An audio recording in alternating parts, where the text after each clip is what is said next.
Did you guys actually like put together in the 4 years that you spent here? How much in total would you have to spend in order to get that 1 degree?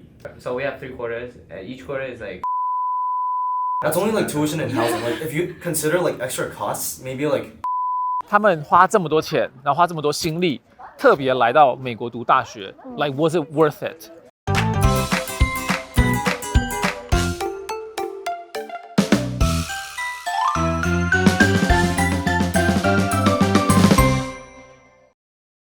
各位，这次来到 LA 发现很多在这边工作念书的台湾人都很想念家乡味，但是在 LA 台湾料理选择少，价格又高。为了造福海外的同胞们，我决定要来做滴滴流冷冻包，从产地直送美国。滴滴流牛肉面冷冻包，所有食材由我亲自料理，经过369天高温高压处理，再急速冷冻就能够直送美国。那为了让国外的朋友们也能够方便的买到滴滴流冷冻包，我在 Odoo 架设了一个网站，因为透过多元平台让顾客更认识你的商品是非常重要的。Odoo 自行开发的 ERP software 其中一个 App 就是架设网站，可以在这边选择你需要的应用程式，填写基本的个人资料之后，就可以开始架设你的网站了。首先告诉 Odoo 你想要架设什么类型的网站，选择喜欢的主题色调以及网站需要的界面功能，系统会自动帮你生成几个很好看的模板供你选择。完成上面的步骤，你的网站架构就已经完成了。接下来只需要修改网站的排版跟内容。那 Odoo 在最近发布的新版本 V17增加了不少新的功能，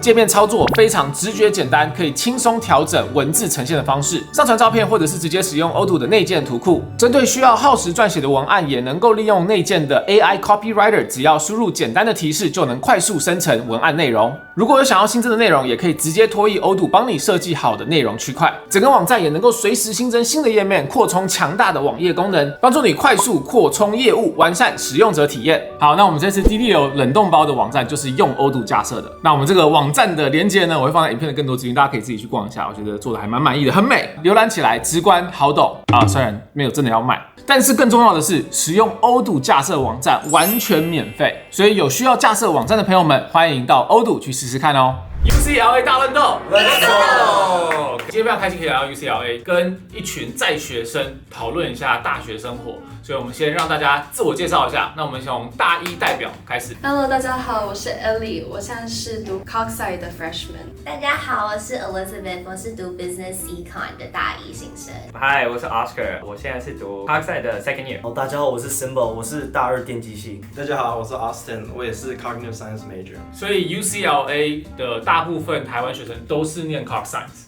没有，为什么这么多？我在限动有发出去之后，然后收集大家的有拍摄意愿的人，然后结果超级多都是 Coxside， 然后我们今天有3个是 Coxside major。我们今天会做这一集呢，就是因为很想要跟大家分享，在美国读大学是什么样子一个体验。因为我相信蛮多的观众，他可能高中的时候会思考这一题，或者是他现在是大学生，然后在台湾读大学 ，maybe 会想说，去美国读大学的话是要什么途径，或者是他跟台湾读大学有什么差别？所以今天就是邀请到了5位同学跟我们分享一下大1、大2、大4不同这个视野所看到在美国读大学的一些生活。接下来呢，然后既然都是阿迪英文的频道，然后我们都来到美国了，所以我们访问的部分我们可能用英文来进行。那我们现在来开始讨论。We always start with controversial questions. So first of all, why did you choose UCLA? My answer is very objective because I did consider like other schools like Stanford and Berkeley, but the thing is, wait, not USC?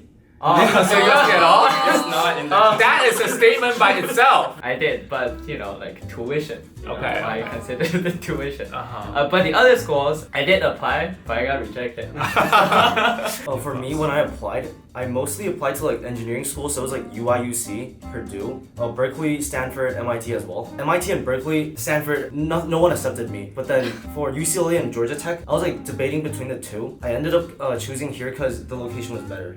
Yeah. My response would be like a blend of Oscar and Simba's because I also applied to other schools. I was either waitlisted or rejected. To be honest, UCLA wasn't my top choice because my major is business economics and UCLA does not have a business undergrad. Well, I actually chose UCLA because of its major. So for the other university, I actually applied for either business or economics. Later on, I found out that I'm actually not very interested into those fields. I only chose those because I didn't know what to pursue. So I ended up coming to UCLA to study Coxside. I have a question. Do you guys pick your major first and then go into which college should I choose, or do you apply for like a college and then think about the major? It depends on the people, I would say. Some people value like the reputation of their school better, and some people have like a major set in mind, and based off the major, they use the major to pick the school they want to go to. So what about the choice between UCLA and UC Berkeley? They're very similar, right? Both public schools. We have actually a UC Berkeley alumni right there, Kelly, who's behind the camera.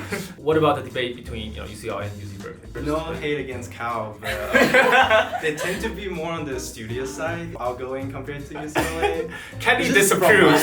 I can see from Kelly's face, she disapproves. Like too serious. A little bit. Well, from my experience, when I step on the campus, I just feel like the pressure from the atmosphere. I didn't like it that much personally. That's why I choose UCLA. Okay, yeah. it's more chill here. And I think there's like more things to do here. Well, I've been to Berkeley like for like a summer camp. Like there's not a lot of things to do around the town, and in comparison to like LA, it's like really big. Life is more colorful here Yeah. compared to in Berkeley. Is that what you're saying?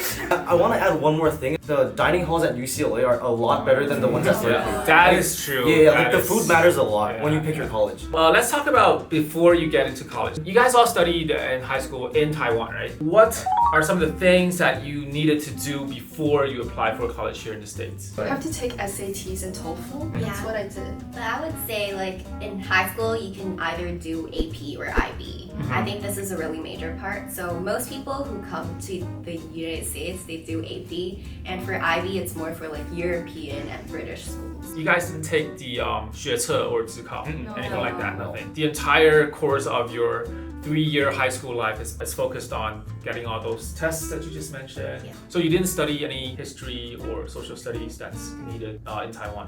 No. No, Okay, not those. okay. The SAT is only like English and math, so that's all you have to study. But then a lot of schools are actually test blind or test optional right now, so you don't even have to take the SAT.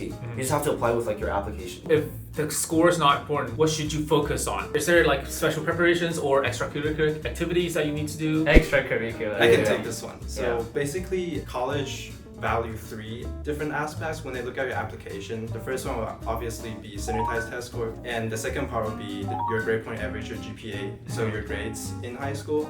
And the third part would be your extracurricular activities, and that will reflect on your application when you write your essay. So when you write your essay on your college app, you will write about what you do in high school, outside of school. That shows your personality side. How do you distribute your time like in high school so that you guys can get into a better college here in the States? I would say prioritize your GPA, because if you don't meet the requirement, you're automatically Out. yeah. But extracurricular definitely, because more prestigious schools, they like people who can lead, who can be in teamwork setting and communication skills and all that. Somehow they already want you to like succeed in some way. Before coming here, Yeah. succeeding more. Yeah. Got it. Yeah. Are there any culture shocks or anything that left a lasting impression on you? There's more Asians like at UCLA than I expected, because when I like read the UCLA like demographics before I came, it was like 40% Asians. Was it like 40, 30? It's called UCLA. We see a lot of Asians. We're actually the majority. Yeah. Pretty much half the time here, you're just speaking Mandarin. Is that a good thing? And one thing I want to say is the tipping culture is like kind of crazy here. So every time you like eat out, you have to like tip 15% or like more. Yeah. It's They're like considered. 18 now. It's 18. On top of that, there's like 9.5% like tax. Yeah. So Yeah. every meal you're paying like 25% extra at least. Yeah. Because of that, do you go out less now? The frequency that we go out, I don't think it changes depending on the tipping, just because We have no choice. We live in a dorm, so we don't have We don't like have to. kitchen. Ah, Yeah. I see. Do you guys keep count of how much you spend on a Oh. monthly basis? Oh yeah, Yeah, of course. I do. Okay. you don't. Because my But parents you like still care about the tips I- that you give out. I mean, yeah. No. Because my parents send me like money like once in a while, so that money just lasts like 1 quarter. Oh, yeah. So okay. I just have to like make sure that lasts me like I don't 1 quarter. run Yeah, that's it. Okay. I actually just calculated my total expenditure for October. It was around 300 or so. Only Wait, wait, what? 然后我们要更正一下，刚刚有人说300，但是后面有一些额外的讨论。So 300 covers what? The food, Groceries, Groceries. food, Uber. additional expense. for entertainment. 那要算啊，那要算在里面，这也是每个月的花费。Well, I've only been here for a month, but it was 1,000. Okay, yeah, that sounds about right. Yeah. I know, like from me and like my friends, it's like around 600 to 800. Yeah. What about tuition? Did you guys actually like put together in the 4 years that you spent here, how much in total would you have to spend in order to get that 1 degree? So we have 3 quarters, and each quarter is like 21,000. Yeah, For yeah. tuition and like housing. Yeah, so that's about like 63,000 per year. We're not from California, we're not California residents. Because if you're a California resident, you get like much cheaper. As international students, we're basically sponsoring For all the other local students. It's the same in Oxford. I think in a lot of like international schools, prestigious schools, they want to still leave out some slots for the local students. Yeah. And as international students, we just have to be the breadwinner. How much would that be for 4 years? 240K. That's only like tuition and housing. Like if you consider like extra costs, maybe like 200. Oh, Yeah. yeah, probably. What are some of the other difficulties that you might face as an international student from Taiwan? I mean, this is very specific, but I don't think you can do a savings account for Wait. some banks. Oh, some banks, yeah. Because you need the social security number, and without a part-time job on campus, you can't have a social security number. As an international student, after you graduated, very soon they would like, you know, your visa will expire. So you'll either have to go back or find like a new sponsorship. And that's a really stressful moment. So that's why like a lot of people want to find internships. But as international students, it's harder to find internships, you know, because like companies are like, oh, do we have to sponsor you? And next. Despite that, is everyone still trying to stay here after graduating? I kind of like Taiwan more just because it's like more convenient. Because here, like, if you want to go to something, it's usually like a 20 to 30 minute drive. Yeah. And without like a car, it's really inconvenient. As in Taiwan, like, I have a motorcycle, I just like scooter 5 minutes, I'm at the mall or something. Yeah. That's the same for me. My plan is like maybe work here if I can, like for a few years, and you know, because the salary here is higher, but Pay off your debts. yeah, and then Go back with the saving. Yeah, because I like the lifestyle in Taiwan more. So this final bit, after being here for so long, what advice would you give to maybe students still in high school in Taiwan and in the future they might want to come to the States? I would say to like focus more on your extracurriculars, and also make sure that you do a lot of long-term projects instead of just like short-term ones, because those really showcases like what you're passionate about, and that's really helpful when you come to like, for example, UCLA, and then you can find clubs that you're interested in, and that's where you can actually make a lot of friends and form connections. For the study part, definitely do the best you can. And for extracurricular activities, don't set the goal as I want to do something so I'm going to impress the colleges because I do this kind of stuff. Like, do it out of your own will, out of your own interest, and let the process like do its own work. Basically plan for the best but hope for the worst, because college application, it's basically a lottery game. So you can be like an A student from your class, but then only get into maybe like the middle tier colleges, but that's not your fault. That's just how the system works. Yeah. I kind of want to add on to that. So, like, really just don't stress out, because a lot of the times when you apply to a school, they don't reject you because you're not good enough. It's just that the school might think you don't fit with its culture. So maybe you got rejected, you're sad, but it's probably because how the school thinks that you're not going to be happy on campus anyways. That's such a positive way to view it. It's true. Actually, what I like to add on to that, that's something not a lot of people know about. Different colleges have different personalities and what they value. So some people will give suggestions such as you research the college you really want to get into first and search what they value. You can actually go to like the college's website and just type in like UCLA values, and you can write your personal statement or your essays subtly center around those values, and sometimes admission officers really like that. Research like the location of the school. I think most of the times, like, because when I was applying, I didn't think about like the actual location, because I think it's all the same. But after actually coming here and like visiting other schools and also talk to like friends from other schools, I realized like where you live does matter. So definitely take that into account. Before you like pick where you go, you have to make sure you know like general vibe of the place. So like for me, I'm glad I didn't get into Berkeley, because location's good, food's good, like everything's good. Compared to like Berkeley, The academics is like definitely good, but food and the other stuff, the weather, I don't know. Kelly is killing you with her answer. She has something to say. She has to agree. I disagree. 好的，那今天影片差不多讨论到这边，感谢大家。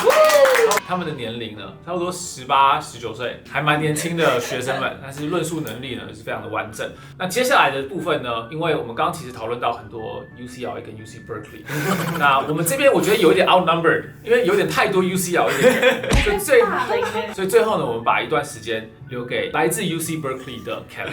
好 ，Kelly，刚刚Berkeley 被抨击成这样子，你对刚刚的拍摄有什么感想吗？我觉得好，我可以理解，因为他们是 UCLA， 所以会有点 bias， 哦，所以需要我来帮 Berkeley 讲辟谣一下啊，是，对，就是我觉得他们说的确实 Berkeley 真的比较 career focus， 所以感觉会压力比较大，对。可是我觉得对我来说也算是一个好事，因为尤其因为它离矽谷很近，对，所以真的很 tech focus，然后就变成跟我念一样的东西的同才很多，然后我们就会有一种互相督促，互相就是从大一进去，大家就很激烈的开始在刷题啊，找工作，虽然会真的有点像一个就业训练所，就好像你没有真的 like have fun， 然后 experience 各种不同 major 什么，但是我觉得 in a way 也是这样我才能找到工作，不然我搞不好毕业就失业了。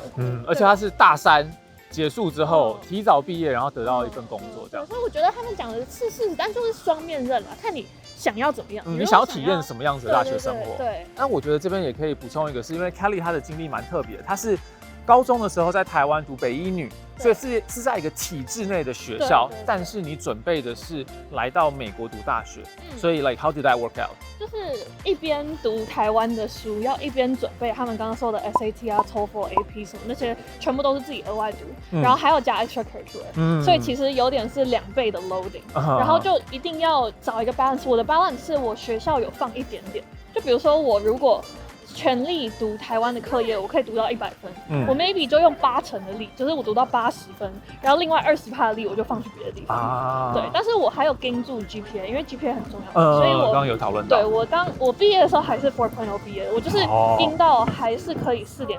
但是你这样子还有时间做课外活动吗？对，就是课外活动加那些考试。你真的太可怕了，不是一般人的境界。AP 也是因为 AP 虽然那些东西是你学过，可是那些 terms 全部你都要用英文再学一次。比如说我有考 like 生物啊，生物全部都是英文再背一次。虽然那些原理是一样，然后 chemistry 也是，所有 chemistry 真的那些东西的名字就是英文再重背。